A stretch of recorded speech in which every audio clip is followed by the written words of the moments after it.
Subscribe to our YouTube channel and press the bell icon to get the latest updates. Party का जो दोहरा रवैया है, यह राष्ट्रीय एकता और अखंडता के साथ सीधे सीधे खिलवाड़ है। हम सब जानते हैं कि कांग्रेस ने सदैव राष्ट्रीय अस्मिता के साथ खिलवाड़ किया और प्रत्यक्ष और अप्रत्यक्ष रूप से उन तत्वों को प्रेरित और प्रोत्साहित करती रही है जो देश के अंदर अलगाववाद और अराजकता को बढ़ावा देते हैं।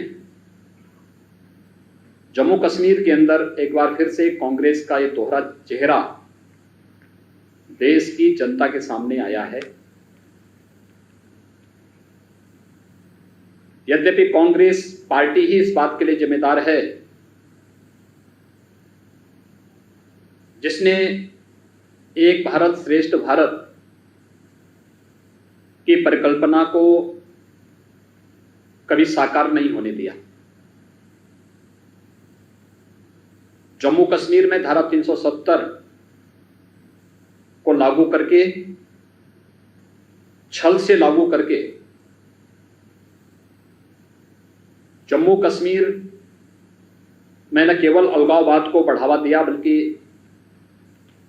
जम्मू कश्मीर के अलगाववाद और उग्रवाद के माध्यम से पूरे देश के अंदर आतंकवाद को भी प्रेरित और प्रोत्साहित किया।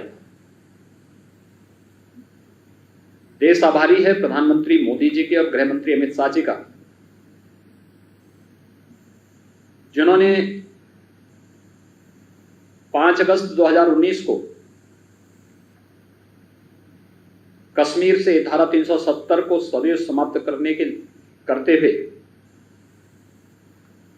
अनुच्छेद 35A के प्रावधान को भी समाप्त करते हुए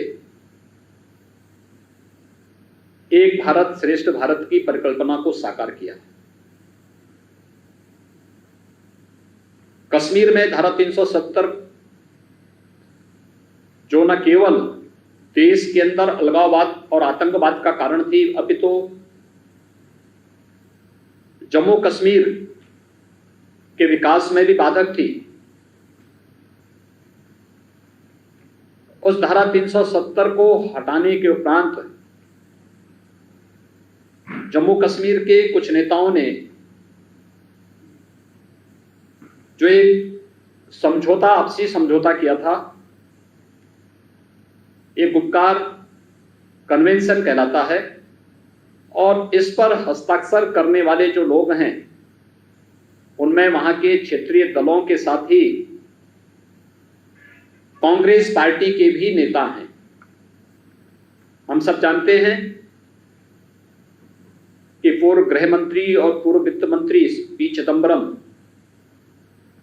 जम्मू कश्मीर से धारा 370 की बहाली की बात बार बार करते हैं। कांग्रेस पार्टी के वरिष्ठ नेता श्री गुलाम नबी आजाद 370 की बहाली की बात करते हैं। गुपकार समझौते के बारे में जो मीटिंगें श्रीनगर के अंदर अलग अलग समय में हुई हैं, कांग्रेस के स्थानीय अध्यक्ष के साथ ही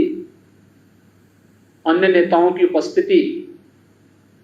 वहां पर इस बात की ओर स्पष्ट इशारा करती है कि वे लोग दिल्ली में कुछ और बात बोलेंगे, जम्मू कश्मीर में कुछ और कार्य करेंगे। कांग्रेस के शीर्ष नेतृत्व को चाहिए ये गुपकार समझौते के बारे में अपनी स्थिति स्पष्ट करें,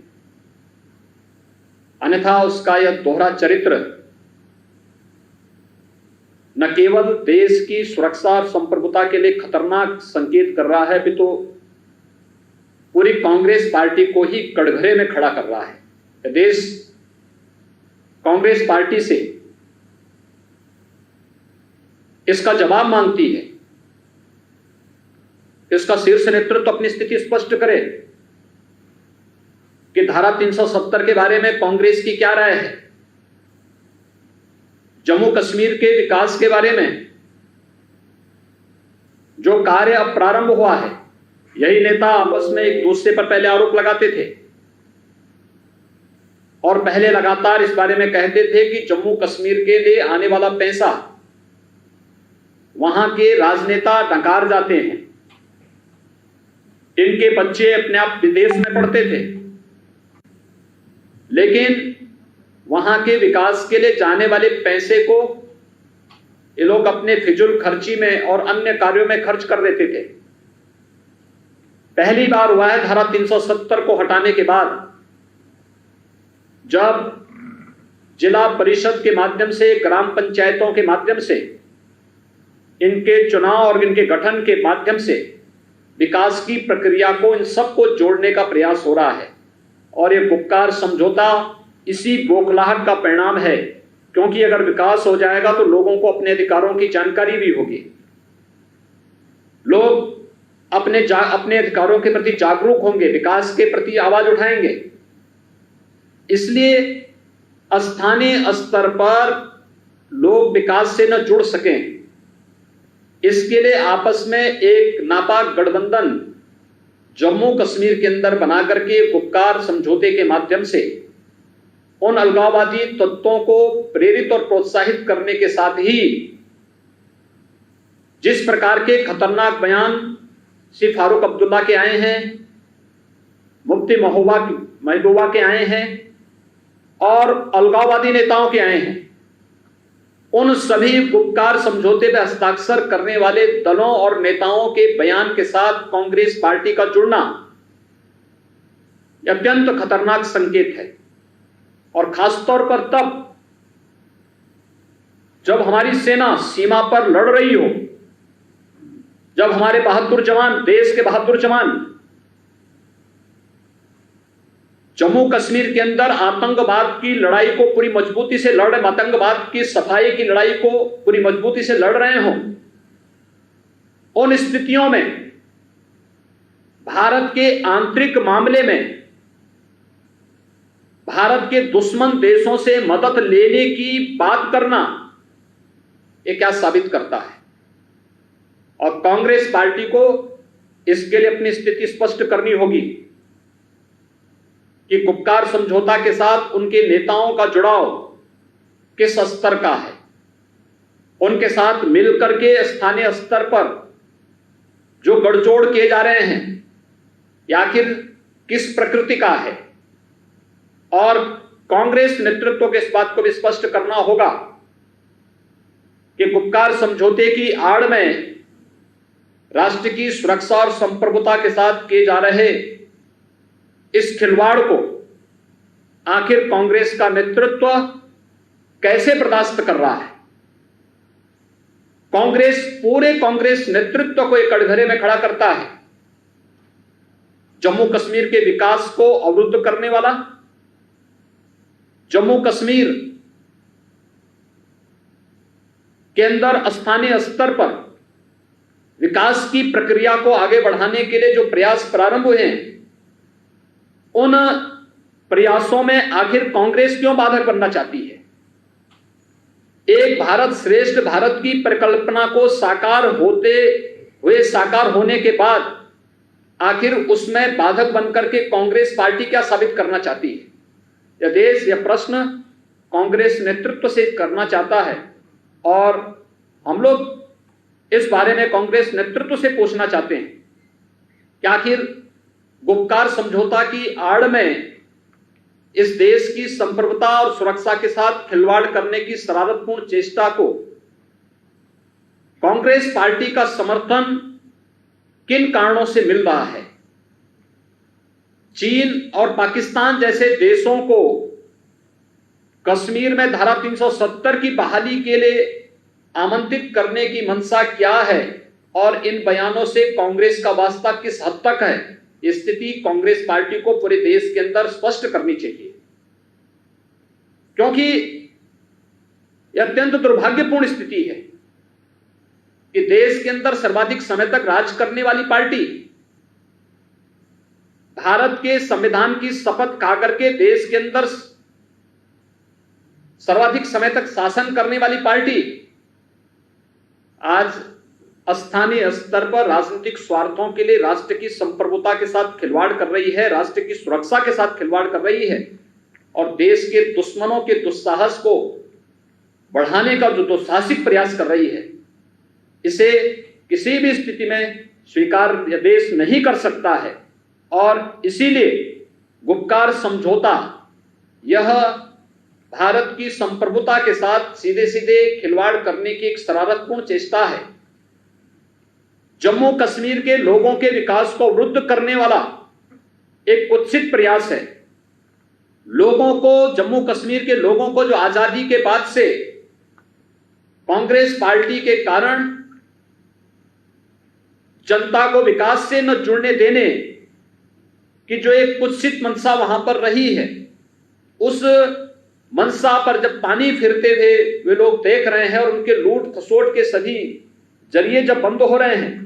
उन स्थितियों में उन्हें लगता है कि कहीं ना कहीं अगर विकास की प्रक्रिया जिला परिषद के माध्यम से या ग्राम पंचायत के माध्यम से, स्थानीय निकाय इकाइयों के माध्यम से आम जनमानस तक पहुंचने लग जाएगा, तो जो लोग स्थानीय स्तर पर शिक्षा का, स्वास्थ्य का, कनेक्टिविटी का, अन्य बुनियादी सुविधाओं को 70 वर्षों में नहीं दे पाए, लेकिन इस प्रक्रिया को पिछले 1.5-2 वर्षों के अंदर जिस मजबूती के साथ मोदी जी के नेतृत्व में केंद्र की सरकार ने वहां पर इन परिषदों के माध्यम से, स्थानीय निकाय संस्थाओं, ग्राम पंचायतों के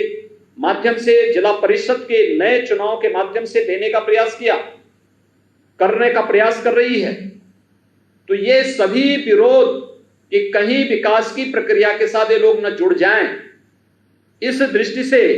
इनके द्वारा ये शरारतपूर्ण चेष्टा करके राष्ट्र की संप्रभुता को भी चुनौती देने की कुत्सित मंशा इनके सामने आई है। और दुर्भाग्य से कांग्रेस जैसा राजनीतिक दल